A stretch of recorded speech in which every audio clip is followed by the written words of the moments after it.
Elias Ward had survived droughts, debts, storms, and the slow dying of his once great ranch, but nothing had carved lines into his face like the weight of responsibilities he'd carried since his father died.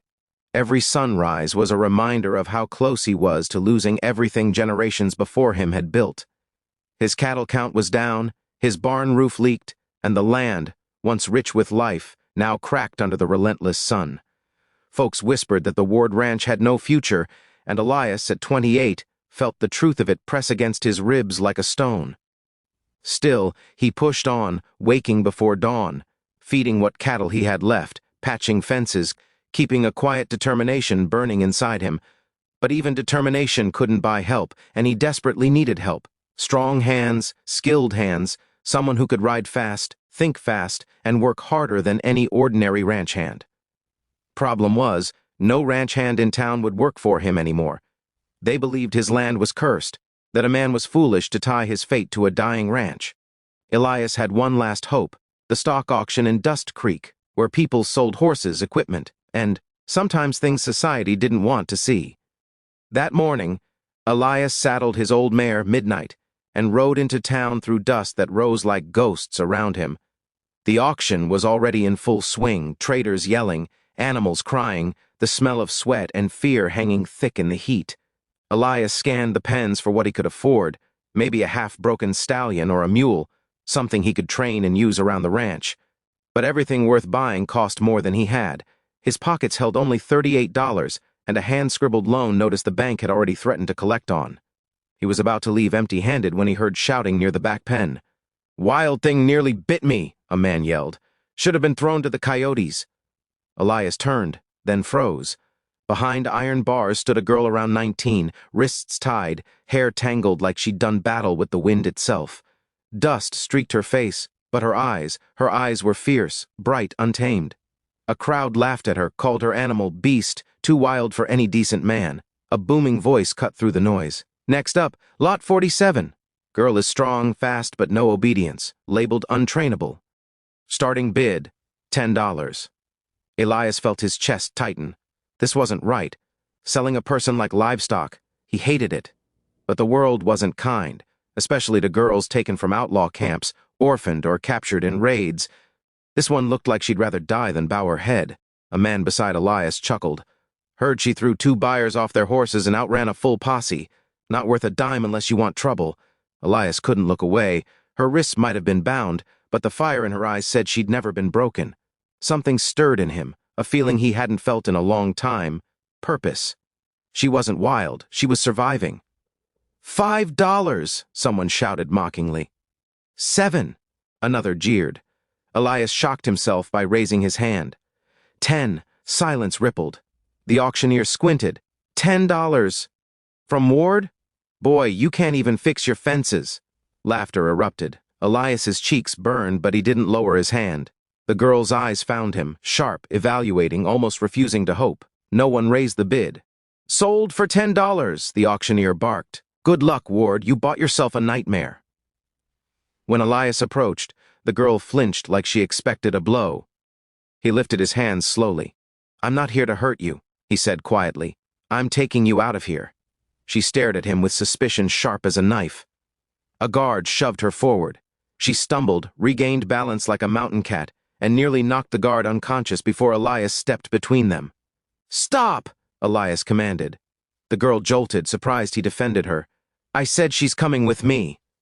The guard scowled but backed down. Elias cut the rope binding her hands. She didn't thank him. She only rubbed her wrists and watched him like she was trying to understand why a man would interfere for her sake. As they rode away from town, the girl followed on a stray bay horse the auction had thrown in to get rid of her. She sat the saddle like she'd been born in it, balanced, natural, in a way Elias had never seen anyone ride. "What's your name?" he asked gently. Silence. The wind carried her voice at last, rough but steady. "Raya, Raya," Elias repeated. "I'm Elias Ward."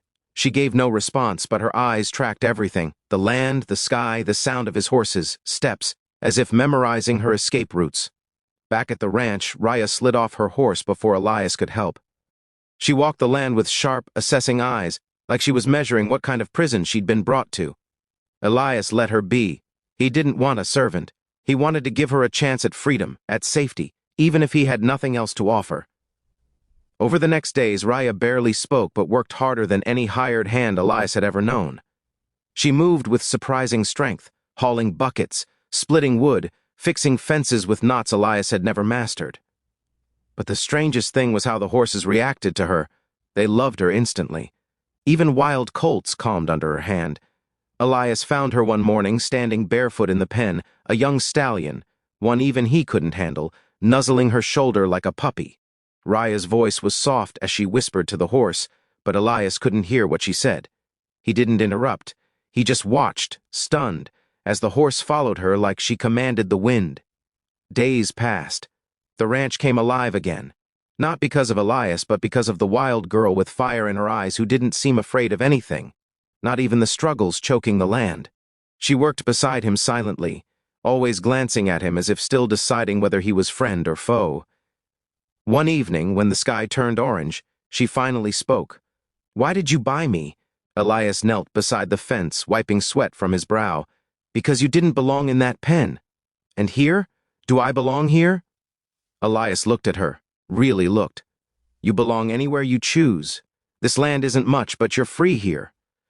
Raya looked at him for a long moment and nodded once, sharply, as if accepting a pact. Neither knew it yet, but that nod would change the course of both their lives. Because Raya wasn't just a wild girl. She was born for the saddle, born for the land, born for a destiny that stretched far beyond what Elias could see. And soon, she would be the force that either saved his ranch or destroyed everything.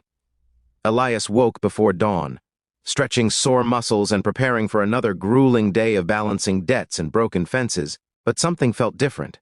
The ranch was quiet, too quiet, and Raya was nowhere in sight. His stomach knotted with worry until he heard hooves thundering near the east field. He rushed toward the sound and froze at what he saw. Raya was riding the wild stallion, the same silver-maned devil no man in the county had ever ridden, and she wasn't just riding him, she was flying with him, bending him, guiding him, turning him with a touch and a whisper. Her hair streamed behind her like a banner, and the stallion's coat shimmered with sweat and sunlight, but Raya rode like she and the horse were one creature carved from fire. When she slowed him to a smooth halt beside Elias, she didn't look proud. Instead, she watched him carefully, waiting for anger or fear. "You could have been killed," Elias said breathlessly. Raya shrugged. "He wouldn't hurt me." Elias couldn't argue. The stallion nudged her gently. "Raya," he swallowed the words he didn't know how to speak. "You're extraordinary." She stiffened as if bracing for suspicion, the same suspicion she'd always faced, accusations of witchcraft, of curses, of wild blood. But Elias didn't fear her gifts. He admired them. The days that followed felt like a turning of fate.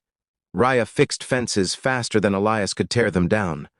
She woke before sunrise, cleaned the barn, mended tack, and worked the horses until they became calmer, stronger, ready to be sold at prices that could actually save the ranch. For the first time in years, Elias felt hope stirring. But with hope came danger. Word spread. People who'd mocked Elias now whispered about the girl who tamed beasts, the girl with eyes that could break a man's pride. Some feared her. Others wanted to own her. One afternoon, Sheriff Colton visited the ranch, hat pulled low and eyes sharp. "Elias," he said, "there are men claiming that girl of yours escaped from an outlaw camp. They say she's dangerous. Might come to collect her." Elias stiffened. "She's done nothing wrong," the sheriff sighed. "I believe that. But dangerous men don't care. Watch your back." When the sheriff left, Elias found Raya grooming the stallion. He told her everything. Raya didn't flinch. "They want what I can do," she murmured. "They always have.